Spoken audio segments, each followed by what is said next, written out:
Is there anything else you could use these for? Just looking cool, mainly. You won't cry until you see yourself wearing them.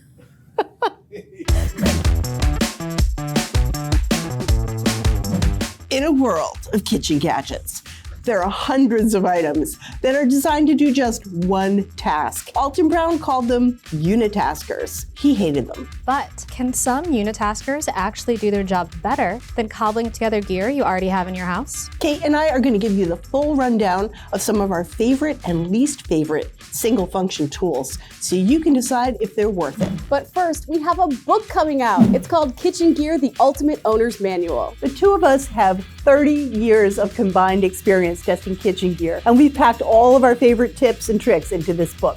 We give you our unbiased take on what's worth buying and what's not. Plus, you'll find over 100 ATK recipes that bring out the best in your gear. Get your copy of Kitchen Gear, The Ultimate Owner's Manual today.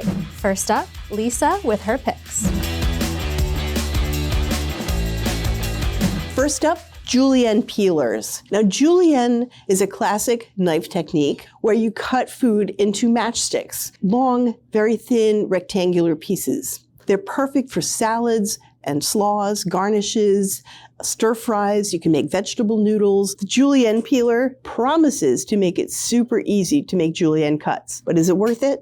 There are a few ways to make Julien. First, obviously, chef knife and cutting board. It takes a little time and it does take skill to really make them perfect. You can also use a mandolin. Now, we have a winning mandolin. It works well. You can use that when you want to make a big quantity of Julien. If you're just doing a little bit, you don't really need to set up that whole thing. And if you don't own a mandolin, no reason to really go and buy one just for this kind of task. They're kind of pricey, and honestly, they can be slightly dangerous to use. You have to be careful. And mandolins are also a little bit of a pain to clean compared to a chef's knife or just this little gadget. I tested a full lineup of Julien Peelers, and some of them are actually pretty good. Compared to a mandolin or a chef's knife, they're compact, they're really inexpensive, they're super easy to clean, and while they're a little bit slower to produce big quantities than a mandolin, they're great if you just want to pick it up, use it, clean it, put it away, and move on. So to use these, you peel the produce first with a regular vegetable peeler, which you're going to have to do anyway, whether you're using a mandolin or chef's knife or one of these. And then you just draw it across the produce, and as you do it, it cuts it into perfect little matchsticks. This is our winner by OXO. Once again, not sponsored. They just nailed this thing. It has a few key features that you want in any Julien peeler. First, super sharp blades.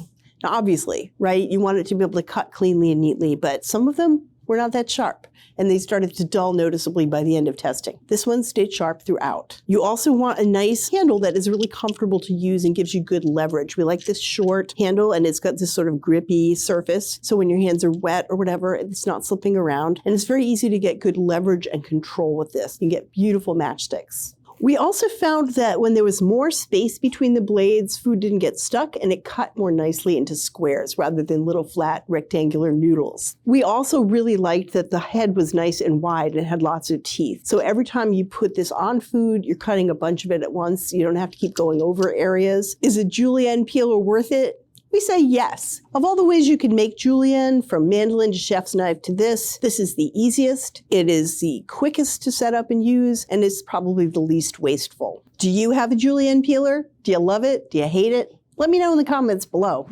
Next up, corn strippers. Now, cutting corn off the cob can be a real pain, we know. You got the knife there, the kernels are popping all over the kitchen. You can cut too deep and get some of the hard cob. You can cut too shallow and lose some of that sweet corn you're trying to have. It's a mess. Enter corn strippers. These specialized gadgets promise to make the whole process easier, safer, and less messy. Are they worth it? We tested 7 different models of corn stripper, and while all of them technically got the corn off the cob, we didn't like most of them. There were a few vegetable peeler style options that technically worked but were really hard to control. It was hard to cut at the right depth. You might as well just use your chef's knife at that point. We also tested one that was shaped like a ring. Unless the corn was perfectly straight, it didn't work, and it was very hard on our wrists. Another one was shaped like a wooden mandolin, and That was just a mess. It mashed up the corn. It was not good. So the only one we kind of recommended was this one by RSVP International. You basically open the top, put the corn in on these little prongs on the bottom, and put this little corer on top and press down and turn. And it cuts the corn off the cob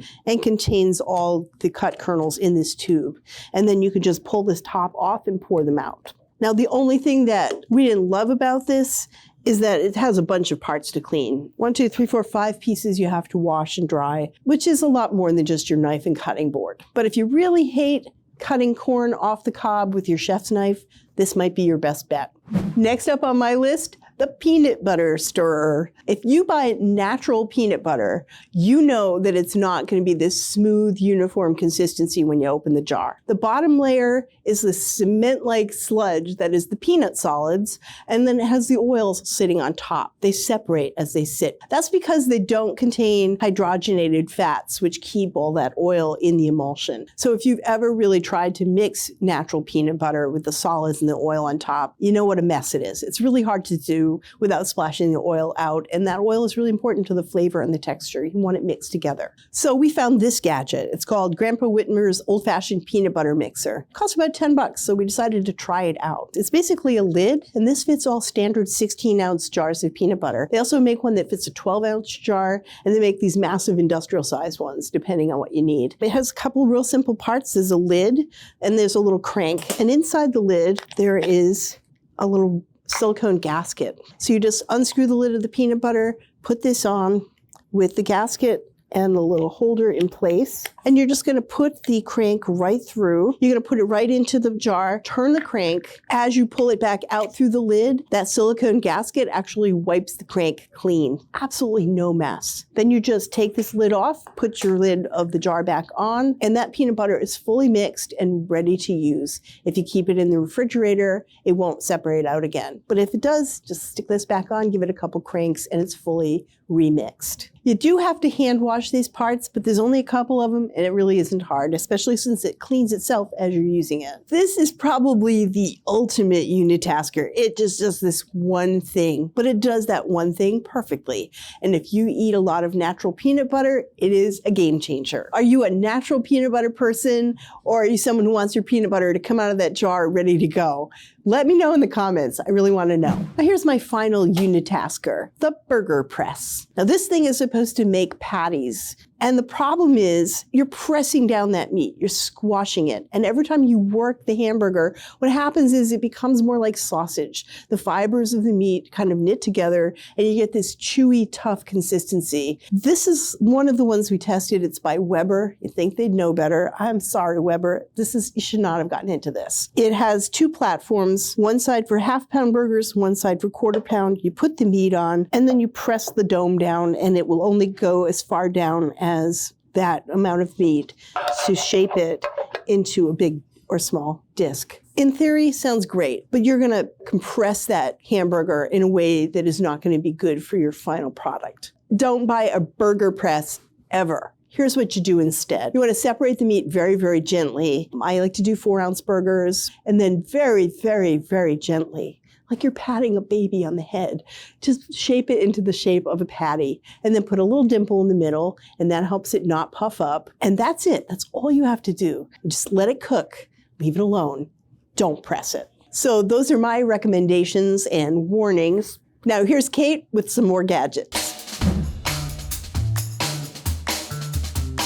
Cutting up a watermelon can be intimidating. So watermelon slicers are a really popular alternative to using a knife. The way it works is you cut the watermelon in half, then you drag it through the watermelon like that, flip them over, and they become sort of tongs, so you can reach into the watermelon and pull out a slice. The alternative is just using a knife. Flip it cut side down, and you just make slices. So, was this as good as a knife? No.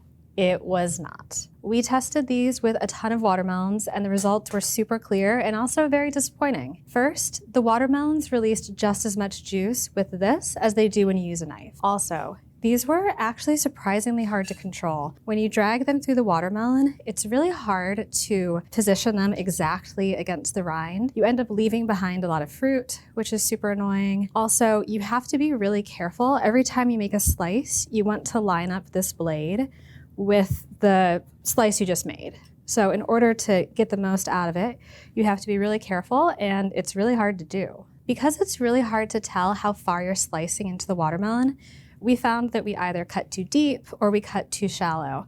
And it was especially disappointing when we didn't cut deep enough, because then we'd remove a slice, look in the watermelon, and realize we'd left a ton of fruit behind. Though the slices were pretty uniform in thickness, they were really jagged and kind of erratically cut on the bottom side, so we really didn't get pretty slices or cubes. Okay, I have to be honest, the manufacturer says this is not a Unitasker. They say that it can also be used to cut cake.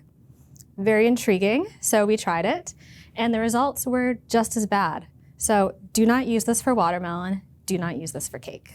If you buy a whole watermelon, you have to cut it in half anyway with a serrated knife, so in our opinion, just use the serrated knife the whole time. Next, electric egg cookers. I eat a ton of hard and soft cooked eggs, and these promise to make the process of cooking them much easier. A lot of them can also make poached eggs, and some even have little trays so you can make omelets too. These sound super intriguing, and people swear by them. But at ATK, we have a tried and true method for cooking eggs. Usually we use a saucepan and a steamer basket. Are these better than a steamer basket and a saucepan of water? Not really. These are basically tiny steamers. The problem is most of them really don't work very well. For the most part, they did okay with hard-cooked eggs, but soft eggs, medium eggs, and poached eggs, these models really faltered. They either undercooked the eggs or overcooked the eggs, and it was especially noticeable when we didn't fill the models to capacity, which means that you're always going to have to cook 6 or 10 eggs. The problem is really due to the amount of water you add to these. The measurement tools that companies gave were imprecise, they were vague, they left us guessing. The way these work is you add water and they steam, and when all that water has evaporated, then the egg cooker says it's done, it gives you an alert, you eat your eggs. That means that if you don't have the right amount of water, your eggs are either going to cook too long and be overcooked, or they're not going to cook long enough and they'll be runnier than you want. The best way to cook hard-cooked or soft-cooked eggs is to put a little bit of water in a saucepan, about 1.5 inches, which is enough that the water won't all evaporate, but not so high that it fills the steamer basket with water. Put the eggs in a steamer basket and cook for 6.5 minutes for soft cook or 13 minutes for hard cooked. I do this all the time. I have those times memorized and they work every single time. If you still really want an electric egg cooker, this is the one we recommend with some reservations. It's from Cuisinart. Once you sort of experiment with the amount of water to add, you learn how it works. It does produce pretty good results, but we really think you're best off just learning to use a saucepan and a steamer basket. This appliance was a little bit faster, shaved about 4 minutes off the 13 minutes it usually takes to cook eggs, but it's not fail-proof, it's not that convenient, and ultimately it's one more appliance you have to buy and store and clean and take care of. You really don't need an electric egg cooker, and we think you should skip it. What product am I talking about now? Oh, onion goggles. As silly as these look, these are super popular, and there's a really good reason for them. When you cut onions, you cry. So there's some real science here. Onions contain acid and enzymes, and when those two things combine as onions are cut, they release an irritating gas. When that gas makes its way to your eye has a built-in defense mechanism, and it releases tears to flush it out. When I cut onions, I have been known to have tears streaming down my face. We were curious, so we tried them. This might sound surprising, but they worked really well. The onion goggles have a little bit of foam around the back that is comfortable, and they really do prevent that gas from reaching your eyes. Don't try to use regular sunglasses here. The fumes can go under and around the lenses. If you cook a lot at home and slice or dice a lot of onions, and you're one of those people who cry because of it, you might really benefit from this pair of onion goggles. Is there anything else you could use these for? Just looking cool, mainly. You won't cry until you see yourself wearing them. The last gadget I'm going to talk about today are these bear paws, which we tested as part of our review of meat shredding gloves. Sort of a funny sounding topic, but there's a real use for these. Picture you've just roasted a pork butt, something like that. You're taking it off the grill or out of the oven, and you need to shred that meat while it's still hot. Tongs and forks are one option you can use, but these are a really nice alternative. They're actually really well designed. So first of all, the handles stay cool. Also, the tines are spread out pretty far, so you don't get food stuck there. You can work really quickly and efficiently. And also, they're pretty sharp. You actually do have to be a little careful here, but when you kind of anchor a piece of meat with this one and kind of pull and shred like this, it comes apart really quickly and really easily. We also tested a pair of fleece-lined silicone gloves meant for shredding meat. They were a little bulky and awkward to use. The gloves were too big for a lot of people. Also, the material was pretty rigid, so we had a hard time really shredding that meat effectively. Some people who have also reviewed these haven't been as big of fans as we are, but we think there's a real reason to consider them. They're efficient, they're faster than the other alternative, and they work really well. Also, I think we can all agree that they look really cool. At ATK, we generally believe that single function items really are worth getting if they save you time, ease of use, they're easier to clean, or if they simply just do their job better than the other alternatives would. So hopefully with my picks and Lisa's, you feel a little better equipped to decide which of these single function items are worth your money. For more information on all the gear we talked about today, check out the links below or go to americastestkitchen.com. Have you ever bought a Unitasker, gotten home, and said, "What on earth did I just buy?" Let us know in the comments. Also be sure to like this video and subscribe so you never miss an episode.